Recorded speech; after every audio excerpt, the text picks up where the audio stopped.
कल हमने अध्ययन किया था शक्ति पृथक्करण का सिद्धांत। आज हम उसी क्रम को जारी रखेंगे। मैंने कल आपको कहा था कि शक्ति पृथक्करण का सिद्धांत राजनीति विज्ञान में बड़ा महत्वपूर्ण है और इसका संबंध शासन की संरचनाओं से है, जिसका अर्थ ये है कि मैंने कल आपको कहा था कि शासन की 3 शक्तियाँ होती हैं, कार्यपालिका, व्यवस्थापिका और न्यायपालिका, और तीनों के काम अलग अलग माने जाते हैं। व्यवस्थापिका का काम है कानून को बनाना, कार्यपालिका का काम है कानून को लागू करना, और न्यायपालिका का काम है उल्लंघन करने वालों को दंड देना।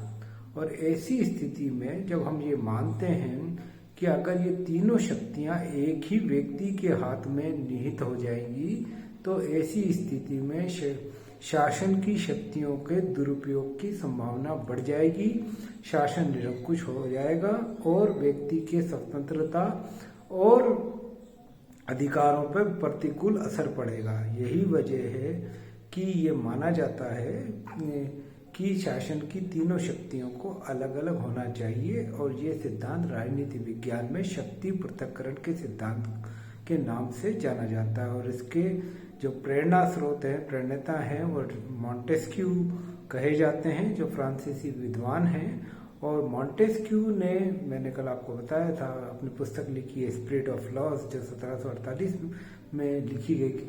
और इस मॉन्टेस्क्यू ने अपनी पुस्तक स्पिरिट ऑफ लॉज में इसी शक्ति पृथक्करण के सिद्धांत का समर्थन किया है कि व्यक्ति की स्वतंत्रता और उसके अधिकार को सुरक्षित करने तथा शासन को निरंकुश होने से बचाने के लिए ये बहुत आवश्यक है कि शासन की शक्तियों को, तीनों शक्तियों को अलग अलग किया जाए, अलग अलग व्यक्तियों द्वारा संपादित की जाए और तीनों को पृथक रखा जाए, तभी जाके व्यक्ति की स्वतंत्रता सुनिश्चित की जा सकती है। मॉन्टेस्क्यू मूलतः फ्रांसीसी विचारक थे और फ्रांस में निरंकुश शासन व्यवस्था विद्यमान थी। और 1726 में जब वो इंग्लैंड की यात्रा पर गए, तब इंग्लैंड की शासन व्यवस्था में उन्होंने कार्यपालिका, व्यवस्थापिका और न्यायपालिका का भेद देखा और इस निष्कर्ष पर पहुंचे कि अगर इंग्लैंड की शासन व्यवस्था को उन्होंने उपयुक्त मानते हुए ये माना कि शासन की कार्यपालिका, व्यवस्थापिका और न्यायपालिका शक्तियां पृथक पृथक रखी जाएं तो व्यक्ति की स्वतंत्रता सुनिश्चित रह सकती है। उन्हें फ्रांसीसी शासन व्यवस्था की तरह वे निरंकुश नहीं हो पाएंगी।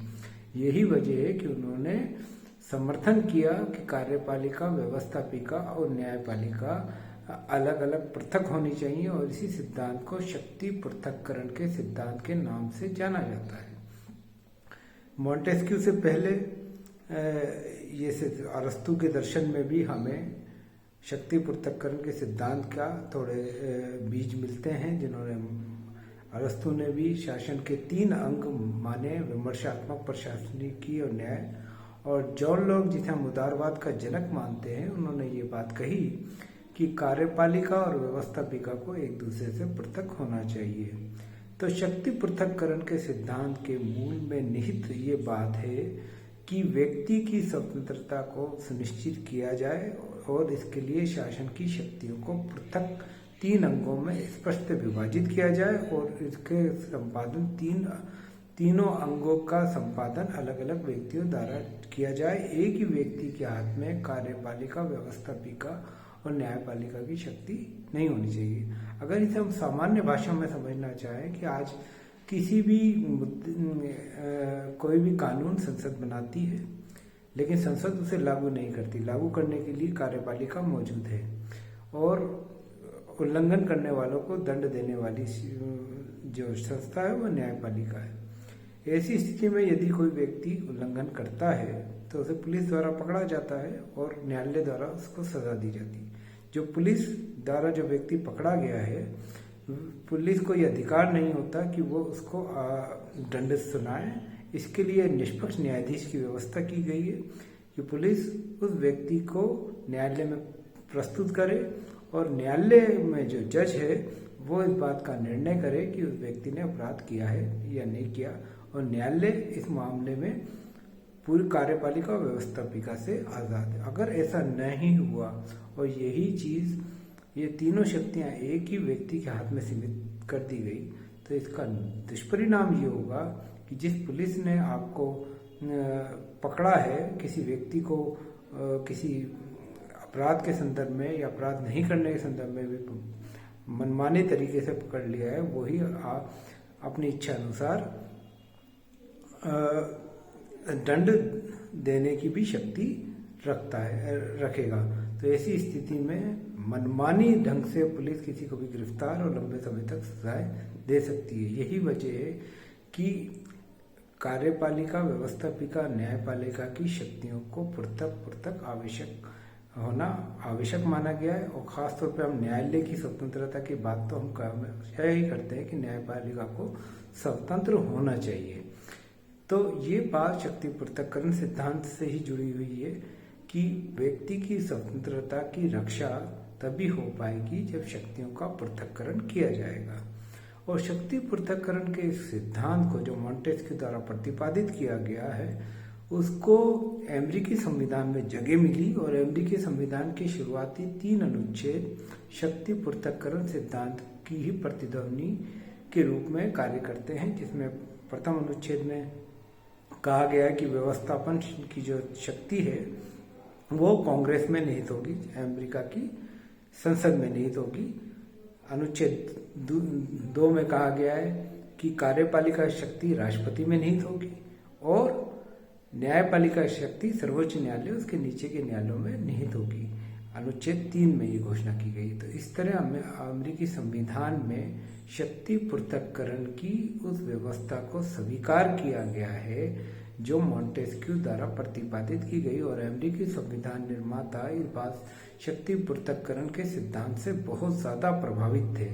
इसलिए वे मानते थे कि व्यक्ति की स्वतंत्रता की रक्षा के लिए शासन को सीमित होना चाहिए और सीमित होने के साथ साथ उनकी शक्ति, शासन की शक्तियां भी पृथक होनी चाहिए। और इसीलिए उन्होंने संविधान के अनुच्छेद 1 से लेकर 3 तक के शासन की 3 अलग अलग शक्तियों को विभाजित कर दिया गया, जिसमें व्यवस्थापिका शक्ति कांग्रेस में निहित है, कार्यपालिका शक्ति राष्ट्रपति में निहित है और न्यायपालिका, न्याय संबंधी जो शक्तियां हैं वो सर्वोच्च न्यायालय उसके नीचे के न्यायालयों में निहित है। तो इस तरह अमेरिकी संविधान शक्ति पृथक्करण सिद्धांत का आदर्श संविधान बना। लेकिन शक्ति पृथक्करण सिद्धांत के साथ एक समस्या ये है कि अगर शासन के तीनों अंग एक दूसरे से बिल्कुल पृथक रहेंगे तब भी कार्य संचालित नहीं हो पाएगा, क्योंकि ऐसी स्थिति में हर अंग अपने मनमानी कर सकता है और बिल्कुल पृथक रूप में व्यवहार करेगा, तो इससे शासन व्यवस्था में जटिलताएं और गतिरोध उत्पन्न हो सकता है। तो इसीलिए ही अमेरिकी संविधान में एक नया तत्व निकलकर सामने आया जिसे हम नियंत्रण और संतुलन की व्यवस्था कहते हैं, कि यद्यपि तीनों अंग स्वतंत्र हैं और तीनों अंग एक दूसरे से पृथक हैं, परंतु एक अंग दूसरे अंग पर नियंत्रण रखता है।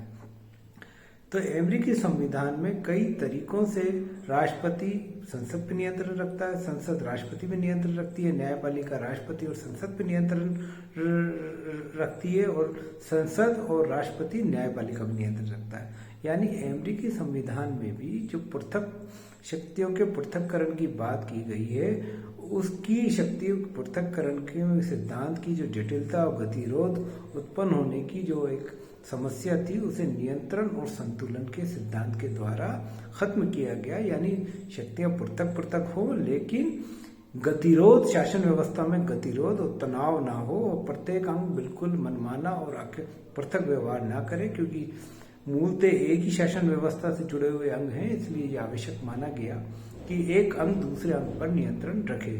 तो ये व्यवस्था नियंत्रण और संतुलन व्यवस्था के रूप में जानी जाती है। तो शक्ति पृथक्करण सिद्धांत अमेरिकी संविधान में स्पष्ट दिखता है और उस शक्ति पृथक्करण की कमियों को दूर करने के लिए अमेरिकी संविधान में नियंत्रण और संतुलन की व्यवस्था को स्थापित किया गया है। तो शक्ति पृथक्करण सिद्धांत का अर्थ ही ये है कि व्यक्ति की स्वतंत्रता को रक्षा करता है, शासन व्यवस्था को सुगम बनाता है और साथ ही साथ हर शासन के अंग को विशेषज्ञता प्रदान करता है। अगर भारत के संदर्भ में देखा जाए तो भारत में संसदात्मक शासन प्रणाली पाई जाती है, जहाँ कार्यपालिका और व्यवस्थापिका तो एक दूसरे से जुड़े हुए हैं। कार्यपालिका व्यवस्थापिका के प्रति उत्तरदायी है, परंतु न्यायपालिका को स्वतंत्र माना गया है। तो ऐसी स्थिति में न्यायपालिका स्वतंत्र है और कार्यपालिका व्यवस्थापिका संसदात्मक प्रजातंत्र होने के कारण एक दूसरे से जुड़े हुए हैं। यही शक्तिपूर्त शासन के विभिन्न अंगों के आपसी संबंधों के आधार पर ही दो प्रकार की शासन प्रणालियां विकसित हुई, जिसमें एक संसदात्मक शासन प्रणाली और दूसरी हम अध्यक्षात्मक शासन प्रणाली कहते हैं। कि जहां कार्यपालिका व्यवस्थापिका के प्रति उत्तरदायी होती है उसे हम संसदात्मक शासन प्रणाली कहते हैं, और जहां कार्यपालिका व्यवस्थापिका के प्रति उत्तरदायी नहीं होती उसे हम अध्यक्षात्मक शासन प्रणाली कहते हैं। तो अमेरिका में इसी तरह अध्यक्षात्मक शासन प्रणाली है। तो इस रूप में शक्ति पृथक्करण का सिद्धांत व्यक्ति की स्वतंत्रता की रक्षा करता है, और यद्यपि इसमें गतिरोध उत्पन्न हो सकता है तो जिसे नियंत्रण और संतुलन वाली व्यवस्था के द्वारा दूर किया जा सकता है। तो इस तरह ये शक्ति पृथक्करण के सिद्धांत की व्याख्या है।